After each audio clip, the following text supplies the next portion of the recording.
Habari zenu Tanzania. Nafikiri tulipofika sasa hivi wa Tanzania, tumefika sehemu ambayo ni muhimu kwa kila Mtanzania kukubali, kutambua na kuacknowledge kwamba Tanzania ni nchi ambayo iko chini ya uongozi wa kidikteta. Ni nchi ambayo wananchi wake ni mateka. Wa Tanzania sisi ni mateka ndani ya nchi yetu. Tunashikiliwa kwa mtutu wa bunduki. Samia anatushikilia kwa mtutu wa bunduki. CCM inatushikilia kwa mtutu wa bunduki.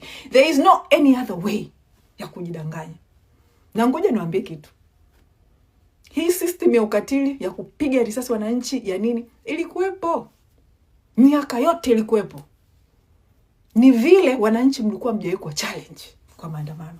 Mlikuwa hamjawahi kuichallenge serikali ya CCM kwa maandamano. Ndio maana tulikuwa hatujawahi kujua ukatili wao.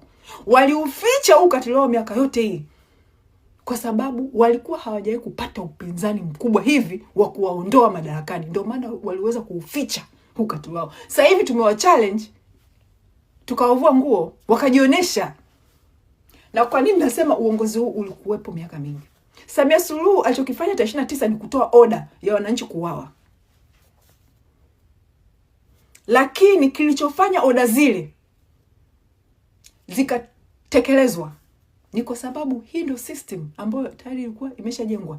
CCM walishajenga system ya kwamba hatuiachi nchi milele na milele. Tutaua kila mtu lakini hatuiachi. Ndio maana ile oda ilitekelezwa. Unajua niwapeni mfano why nasema hivyo.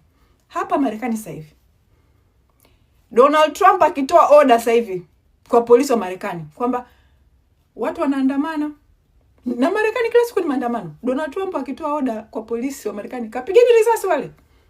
I say, hakuna polisi atafanya. Ni kwa sababu hiyo system haipo Marekani. Hata kama rais akiamua, hiyo system haipo Marekani. Kwa hiyo haiwezi kufanyika. Hiyo system ipo Tanzania na ilikuwepo Tanzania miaka yote.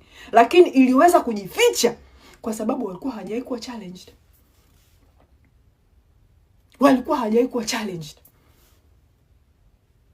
Kwa hiyo inabidi wa Tanzania tukubali tunaishi chini ya mtutu wa bunduki. Inabidi tukubali sisi ni mateka kwenye nchi yetu. Na tusikubali serikali hii haramu. Tusikubali kina Mwigulu Nchemba wakajaribu kuidanganya dunia kwamba Tanzania imerudi kama ilivyokuwa zamani. Tanzania kuna demokrasia. Wa Tanzania ni watu wako free. Sisi sio watu huru. Tanzania sio nchi huru. Tanzania ni mateka. Sio nchi huru. Hii yote kufungua kanisa la Gwajima, kusema sijui Gwajima kusema sijui